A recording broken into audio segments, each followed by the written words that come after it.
Donc un groupe électrogène est une machine permettant de transformer en électricité un combustible primaire comme le fioul ou le gaz. Et il est constitué de trois composants principaux. Donc le réservoir de combustible, donc là dans notre cas c'est du fuel, qui va alimenter le moteur thermique, et ce moteur thermique va entraîner un alternateur, et cet alternateur va nous donner une énergie alternative.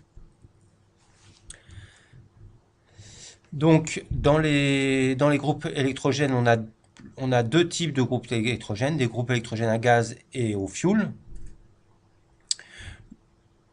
Donc pour les groupes, voilà, donc la première partie, c'est les groupes à gaz. Donc ce type de groupe électrogène est généralement utilisé en service de production destiné à fournir la totalité de la puissance électrique d'une zone non alimentée par un distributeur. Donc c'est pas trop notre cas, hein. Nous on est toujours alimenté par un distributeur. Et la fonction de groupe de secours n'est pas toujours acceptable car elle implique, dans certains cas, comme l'alimentation des hôpitaux, de disposer d'une énergie primaire stockable, ce qui n'est pas le cas du gaz.